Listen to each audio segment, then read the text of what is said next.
ശരിക്കും ഒരു പുതിയ മൊബൈൽ ഡിവൈസ് വരുമ്പോൾ എന്തൊക്കെയാണ് സംഭവിക്കുന്നത്? 2 കാര്യങ്ങൾ സംഭവിക്കും. ഒന്നെന്ന് പറയുന്നത് നമ്മളതിൻ്റെ സോഫ്റ്റ്വെയർ അപ്ഡേറ്റ് ഉണ്ടാവും, അതേപോലെ തന്നെ ഹാർഡ്വെയർ കമ്പോണൻറ്റും അപ്ഡേറ്റ് ചെയ്യും. ഇപ്പോൾ AR സപ്പോർട്ടീവായിട്ട് വരും. ഇപ്പോൾ ഞാൻ വർക്ക് ചെയ്യുന്ന സമയത്ത് ഒരു മേജർ എന്ന് പറയുന്നത് നമുക്ക് ഫ്രണ്ട് ക്യാമറ വന്നു, ഇനീഷ്യലി ബാക്ക് ക്യാമറ ആയിരുന്നു. അപ്പോൾ അതേപോലെ തന്നെ അതിൻ്റെ സോഫ്റ്റ്വെയർ അപ്ഡേറ്റ്സ് വന്നു. അപ്പോൾ ഈ സോഫ്റ്റ്വെയർ അപ്ഡേറ്റ്സ് വരുന്ന സമയത്ത് നമ്മളിപ്പോൾ അതിൻ്റെ തൊട്ട് മുമ്പത്തെ വേർഷനിലായിരിക്കും വർക്ക് ചെയ്യുന്നത്. അപ്പോൾ നമ്മൾ പറയുന്നത് അതിൻ്റെ തൊട്ട് മുമ്പത്തെ SDK വേർഷനിലായിരിക്കും വർക്ക് ചെയ്യുന്നത്. അപ്പോൾ SDK എന്ന് പറയുന്നത് അതിൻ്റെ എക്സ്പാൻഡഡ് ഫോം എന്ന് പറയുന്നത് സോഫ്റ്റ്വെയർ ഡെവലപ്മെൻറ്റ് കിറ്റ്.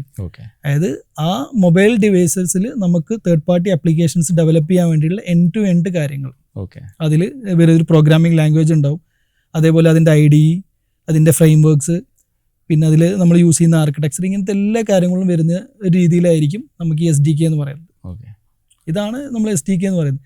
അതേപോലെ തന്നെ അവർ ആ OS ഒരുപാട് ഫീച്ചേഴ്സ് ഉണ്ടാവും അല്ലേ. നമ്മൾ അതിലിപ്പോൾ കോണ്ടാക്ട്സ് എന്ന് പറയുന്നത് നമ്മൾ ആ ഡിവൈസിൽ യൂസ് ചെയ്യുന്ന ഒരു സംഭവമാണ്. ഇത് നമുക്ക് തേർഡ് പാർട്ടി ഡെവലപ്പേഴ്സിന് അല്ലെങ്കിൽ നമ്മളൊരു ആപ്ലിക്കേഷൻ ഡെവലപ്പ് ചെയ്യുന്ന സമയത്ത് നമുക്ക് ആക്സസ് ചെയ്യാൻ പറ്റണം എന്നുണ്ടെങ്കിൽ അവരെന്ത് ചെയ്യണം? ആ SDKയിൽ അതിൻ്റെ APIs നമുക്ക് പ്രൊവൈഡ് ചെയ്യണം. പബ്ലിക്കലി നമുക്ക് അവൈലബിൾ ആക്കണം. മനസ്സിലായി? അതാണ് അതിലൊരു ട്രിക്കി ക്വസ്റ്റ്യൻ എന്ന് പറഞ്ഞു കഴിഞ്ഞാൽ നമുക്ക് ആൻഡ്രോയിഡിൽ നമ്മൾ എന്ത് ചെയ്യുന്നു, വോയിസ് റെക്കോർഡിങ്ങും കാര്യങ്ങൾ, കോൾ റെക്കോർഡിങ്ങും ഒക്കെ ചെയ്യും. iOS നമുക്കത് ചെയ്യാൻ പറ്റുന്നില്ല.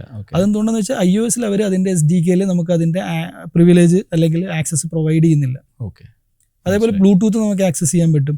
ഇതിനൊക്കെ അവർ ഓരോ ലൈബ്രറീസ് നമുക്ക് പ്രൊവൈഡ് ചെയ്യുന്നുണ്ട്. അതാണ് ഈ SDK എന്ന് പറയുന്നത്. ഒരു കളക്ഷൻ ഓഫ് ലൈബ്രറീസ് ആയിരിക്കും. അതേപോലെ അതിലെ UI എലമെന്റ്സ് നമ്മളിപ്പോൾ കോൺടാക്ട്സ് ലിസ്റ്റ് ആയിട്ടല്ലേ കാണുന്നത്. അപ്പോൾ ആ ലിസ്റ്റ് അതുപോലെ നമുക്ക് ക്രിയേറ്റ് ചെയ്യാൻ വേണ്ടിയിട്ടുള്ള ആക്സസ്, അതേപോലെ ബട്ടൺസ്, അപ്പോൾ അങ്ങനത്തെ കാര്യങ്ങളാണ് നമ്മൾ UI കിറ്റ് എന്ന് പറയുന്നത്. അതേപോലെ നമ്മൾ അഡ്രസ് ബുക്ക് എന്നാണ് നമ്മൾ ശരിക്കും കോൺടാക്ട്സിന് ആക്സസ് ചെയ്യാല്ല നമ്മുടെ ലൈബ്രറി. ഇപ്പോൾ വാട്സാപ്പിൽ നമ്മളൊരു അഡ്രസ്സ് നമുക്കൊരു കോൺടാക്ട് എടുത്ത് ക്രിയേറ്റ് ചെയ്ത് കഴിഞ്ഞാൽ നമ്മൾ അഡ്രസ് ബുക്കിൽ സേവ് ആവും. അപ്പോൾ ആ ഒരു കോൺസെപ്റ്റ് അത് ആപ്പിൾ നമുക്ക് അതിനുള്ള പ്രൊവിഷൻ തന്നുകൊണ്ടാണ്. നമ്മളിപ്പോൾ തേർഡ് പാർട്ടി ആപ്ലിക്കേഷൻ ഡെവലപ്പ് ചെയ്യുന്ന ആളുകൾക്ക് ആ SDKയിൽ അതിലെ പ്രൊവിഷൻ തന്നുകൊണ്ടാണ് നടക്കുന്നത്. അതേപോലെ തന്നെ ആൻഡ്രോയിഡിലും അവർ ഒരു ഓപ്പറേറ്റിംഗ് സിസ്റ്റം ഇറക്കുന്നത് പബ്ലിക് യൂസേഴ്സിന്. സിമിലർ വേ അതേ വേർഷനിൽ വരുന്ന അതിൽ SDKയും കൂടെ അവർ പ്രൊവൈഡ് ചെയ്യും. ആ SDK വേർഷനിൽ ആ OSൽ നമുക്ക് ഡെവലപ്പേഴ്സിന് എന്തൊക്കെ ആക്സസിബിൾ ആണ്, ഡിവൈസിൽ എന്തൊക്കെ ഹാർഡ്വെയർസ് നമുക്ക് ആക്സസിബിൾ ആണ്, അതേപോലെ അതിലെ സോഫ്റ്റ്വെയർ ഫംഗ്ഷൻസ് എന്തൊക്കെ നമുക്ക് ആക്സസിബിൾ ആണ്. ഇതാണ് ശരിക്കും SDK എന്ന് പറയുന്നത്.